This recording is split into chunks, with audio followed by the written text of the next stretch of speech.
with you about how God's faithfulness has impacted my life. My life, like everyone else's, has been full of successes and failures, celebrations and disappointments, and joys and sorrows. Numerous times in my life, I have found myself unsure, lacking in confidence, and in doubt on what path that needs to be taken. So when I've been filled with uncertainty and doubt, God's promise to always be with me has always been reassuring, knowing that if I reach out to Him in faith, that He will give me the confidence that's needed to succeed. I once read that faith in faith is pointless. Faith in a living and active God can move mountains. So with that said, if God is with me, how can I fail? Hi, I'm Randall Bunch and happy to be a member of Lake Ozark Christian Church. For this meditation for the Lenten season, I've been asked to reflect upon God's mercy. Every morning when Karen and I awake, we look out over a panoramic view of the Blue Springs Creek Valley. It is the same sight that my father, my grandfather, and my great-grandfather enjoyed in their day. We feel blessed to be surrounded by the sights of family and faith heritage every day. My grandfather helped hew the 120 logs to construct the family cabin. Our sons and grandchildren came home a few years ago to help refurbish the old cabin. Before I was born, my father and a neighbor sawed the lumber to build the small cow barn across the road. And if you travel down the creek less than 1/2 mile, there stands the little church where the family worshiped for 5 generations. The Blue Springs Valley was never a rich or a fertile land, but my grandfather used to say it provided enough for family to raise children and grandchildren and live with a sense of gratitude for God's blessings. When we read the Bible stories of God's redemptive history, the Israelite people always seem to have enough. They lived in a semi-arid land. They were surrounded by challenging cultures, but they always seemed to have a sense of blessing and gratitude for God's blessing. They called it living in the promised land. I think I can understand that. They were surrounded by faith and heritage. But when the Israelites would go to temple to worship, there in their thanksgiving for God's blessings, they focused not so much upon their physical surroundings as they did upon the character of God, especially God's mercy. In the holiest room in the temple, there sat the mercy seat. The Ark of the Covenant was covered by a gold top called the mercy seat. One of Israel's historians, the chronicler, referred to the Holy of Holies simply as the place of the mercy seat. The Israelites could imagine stepping behind that forbidden curtain and sitting down one-on-one in the presence of God, there to confess their sins and to receive His quieting, forgiving grace.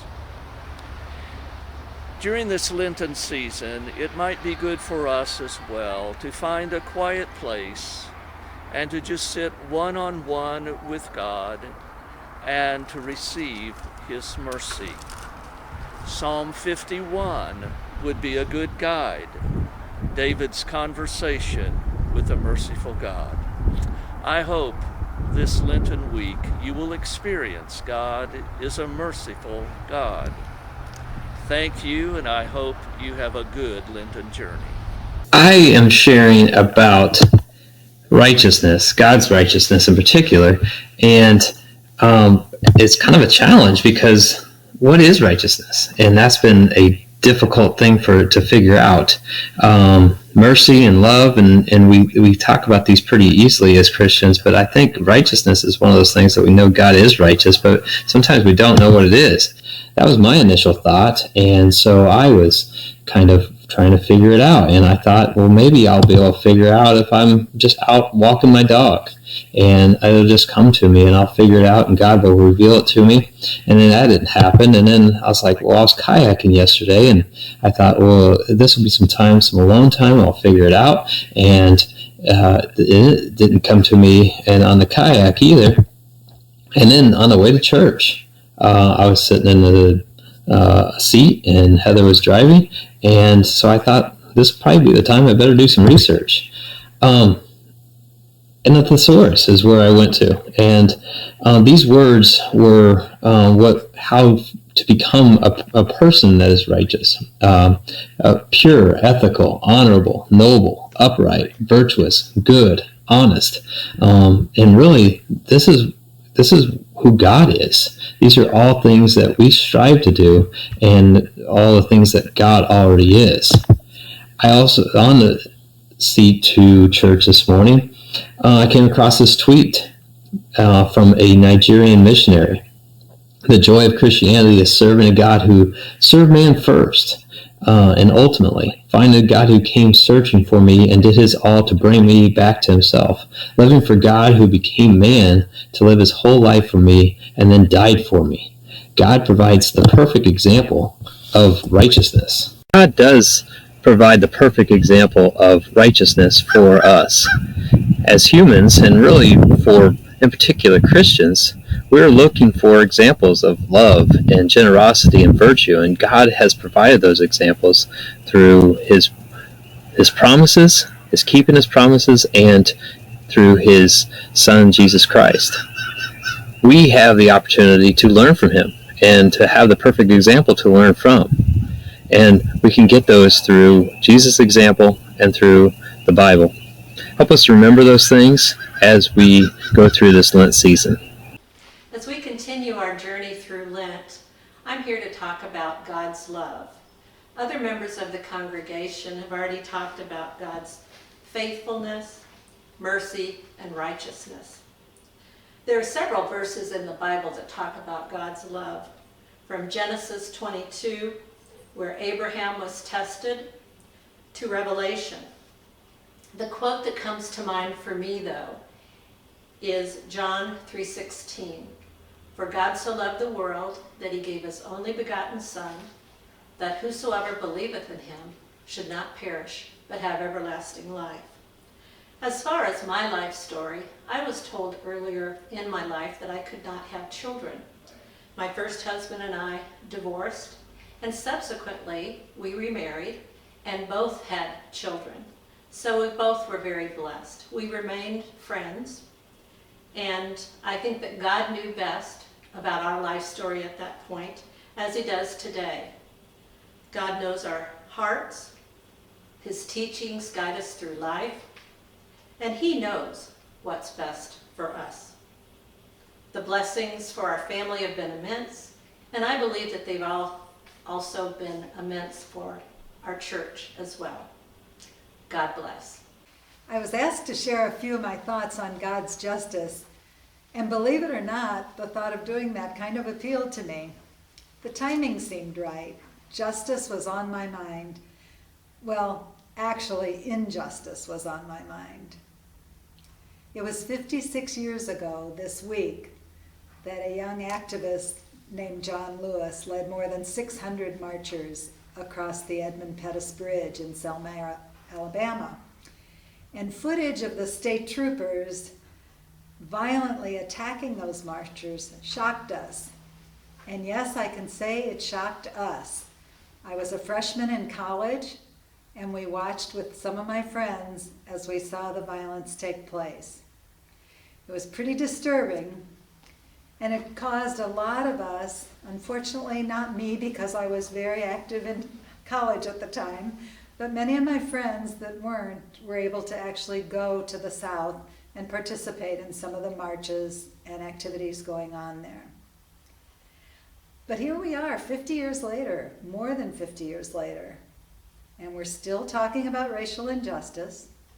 We're still talking about voting rights. So how much has really changed? I think about how do we feel as Christians when we see injustices in our world? We see inequity, we see unfairness, we see a lot of excess when there's need all around us. Well, I feel sad sometimes when I see unkindness, and I feel guilt sometimes when I know the abundance I enjoy in the midst of other people's need. But most of the time I see injustice, I feel powerless. And that's a really bad feeling. Last Sunday, Pastor Ron suggested that with God's help, we can turn anger or frustration about injustice into good. We can seek God's help to face injustices with action. So I pray this week that I'm able to do that the next time I feel powerless in the face of an injustice, that I can pray, that I can ask for God's help to help me spur into action and passion to do something about the injustice. I've asked Pastor Ron to put up some links to things our church, the Disciples Church, is doing nationally about justice. And I hope those will appear in our newsletter or on the screen later on. But also in our own church, there's a new group forming, and it's called Shelter from the Storm. Come join us sometimes as we seek to look at injustice in our local community and to pray God's help to take some action. Good morning. I've been asked to speak to you about the meaning of God's peace. Peace can be used in a variety of ways. It can mean the lack of war, as when nations sign a peace treaty. It can also mean the absence of conflict, when quarreling friends or family make up, for instance, and they're at peace with one another. Peace is also described as a state of tranquility, quiet, or calm. Well, anyone who knows me realizes that I'm anything but peaceful and calm or tranquil. However, I do feel a great sense of peace and quiet when I sit on the lake of the Ozarks, on my boat, watching the beautiful colors of the sky as the sun sets and the shimmering of the light over the waves. But these are all tangible descriptions of peace. Biblical peace is a bit different.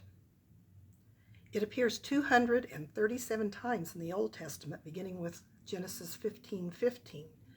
As for you, you shall go to your fathers in peace. You shall be buried in a good old time.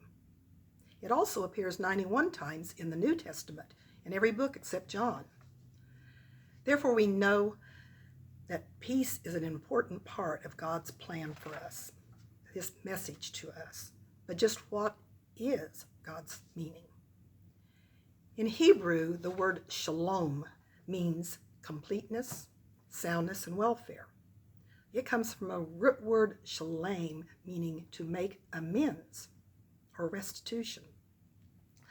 Thus, to have shalom is to be in a state of wholeness or completeness without any deficiency or lack. It's more than the absence of conflict. It's taking action to restore a broken situation. And it's more than a state of tranquility. It's a state of wholeness and completeness. Biblical peace is not something that we can create on our own. It's a fruit of the spirits. Judges 6:24 describes it this way: God is the source of peace, and one of his names is Yahweh Shalom, which means Lord of Peace. In Isaiah 9:6, it states that Jesus is the Prince of Peace. He provides peace to us in three ways. First, peace with God.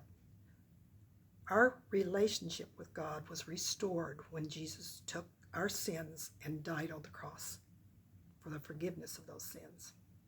He provided a path of reconciliation so that we are now with God and we are joined to him and we can fellowship with him. It also gives us a peace with others. We can reconcile with others. We can live in peace with them. He empowers us by his Spirit to be peacemakers with our neighbors, our friends, and yes, even our foes. And finally, it creates a peace within ourselves. In Him, we are a new creation. When trials come to tear us apart, He's our peace, and He keeps us together. In today's world, with so much hatred and unrest and pain and so many lives that are broken, it's only through God that we can truly know peace. I leave you with these words from John 16:33. I have said these things to you, that in me you have peace. In the world you have tribulation. But take heart, I have overcome the world. Shalom, my friends. How has God's grace touched me? Grace can be defined as forgiveness, giving something freely that is not warranted or earned. Can it be an unexpected awareness, though? Something given as a gift unearned, meant to say, hey, God is here and He's walking alongside you. 11 years ago, my uncle was dying of cancer.